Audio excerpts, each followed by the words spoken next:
First, we're gonna start this by saying rest in peace to this beautiful young lady. Unfortunately, I never got to know about her till this incident, and it's so sad that it's her death that brings light to her. And to think she actually had a phenomenal voice, like one of those opera kind of voices, it's so sad.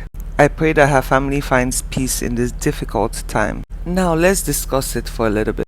Nigeria has always been known to be one of the worst countries when it comes to snake bites in the whole of Africa. And when we speak about anti-venoms and all that, these are simple medical requirements that are supposed to be in every hospital. And I know a lot of people will talk about how, we do not have the perfect refrigerative system and all that. But these anti-venoms were made specifically for Africa because of the high numbers of snake bites.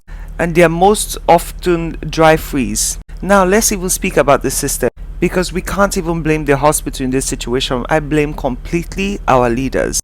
When the country selects leaders, they select people that are supposed to cater for the people. You're supposed to protect the people. Your number one priority should always be the people. It should never be for personal gains. Going to a hospital and requesting for anti-venom and seeing that it's not there is you saying that our lives don't matter. It's saying her life doesn't matter.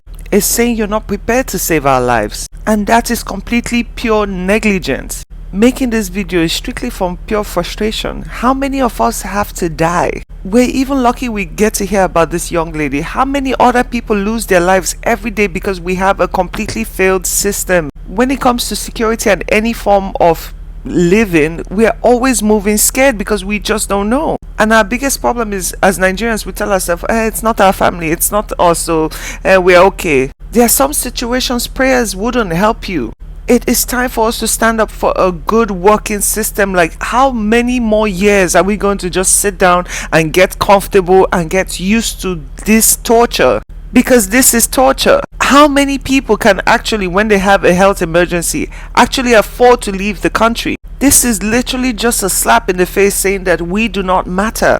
Just recently, the Ekiti State budget was revealed. And you can clearly see how human lives don't matter to these people. You mean to tell me that your thanks for coming is more important than a hospital facility? You mean to tell me that in 2026, okay, we haven't fixed our electricity, boo-hoo at this point. But you mean to tell me that hospitals don't have proper functioning solar systems? You mean to tell me that we do not have the basic necessities to save lives in our hospitals now, but you're more interested in your thanks for coming? And if that Ekiti State's budget wowed you, just wait and see the rest of them. Every single state, the same thing is happening. As far as I'm concerned, the only state that actually works right now is Abia State. They living on their own grid, for the love of God. Every day it is one sad story after another sad story, and we do nothing. We just get comfortable. We're not even making noise about the taxes. What is our taxes gonna be used for? I guess you guys are not feeling it yet because you're gonna feel the full effect at the end of the year. But what are we doing though? Literally, our leaders are giving us the FU finger every single day and say, go sort yourself out, while still taking from us every single day. What are we really doing though? Like, seriously, what are we doing? Why is everybody not outraged? We always say it's not us. It's not our portion. This is not spiritual. This is not your village people. This is our leaders saying F you straight to your face, and we just sit and say, it will not be our portion. It can be anyone. It could be your father, your mother, your uncle, your sister, your brother. I mean, let's even talk about this snake situation. For years, we have always known, since I was a child, I have known that snake bites is a serious situation. A few years ago, a guy got bit sitting on the toilet, and since then, I am obsessed with closing my toilets. Like, all around my house, my toilet seats are closed. Because I have this strange imagination that a snake will just come out of there. And this is also because we don't even have good drainage systems. Things that are supposed to flow are staying put. But give us the basic, when I say basic human necessity.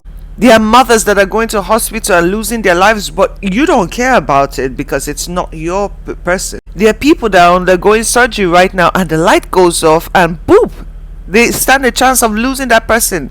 But we don't care about it because it is not us. Our leaders are supposed to protect. They are supposed to protect human lives and property. They are supposed to give a shit about us just a little bit. It is honestly sickening at this point to keep talking. I feel like I sound like a broken record at this point, because you expect that things happen and the country will just get angry finally, but no, we just sit and we say, it is Nigeria. What is it gonna actually take for us to start requiring or requesting for accountability? Who has to die exactly? Even on the case of road safety, we have seen how many lives are lost every single day, and there's nothing being done about that. We see what Boko Haram has done to people. You have kids of 15 coming out and claiming how they've killed from the age of 10 over 100 people, showing their faces.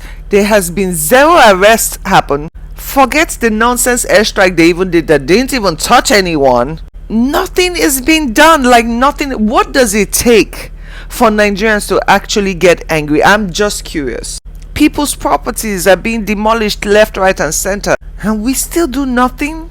How many more wise souls are we supposed to lose? It's just a general question, for everyone. Like, how many people have to die for our systems to change? How many people have to die for us to demand a reform? Tell me one, just randomly list one good thing this present administration has done for the country. Just one. Like, please, just one. Dollar is going down every day drastically, but everything is still very expensive. Just list one thing. I just want to know one thing. I take every necessary precaution to make sure me and my household are safe. But even with all that, there is still no safety. It's literally God that protects. But you guys, especially the churchgoers, you have to realize God cannot physically come down here to help you and fight certain battles. He gave you a brain for something. He gave you the power to make change. But we all sit down here and say, hey, yeah, I hope it's not us one day. There is no telling who it's gonna be next. This is one young beautiful lady here lost. Do you know how many people died between 2 days ago and today? We don't know them. So because we don't know them, it's not important, right? Please just tell me one thing that works. Just tell me one. Because not from our banking sectors that since January started, the way they keep uprooting my money from my account. Every day it's God, like, just tell me one thing. Not, you know what? It is well.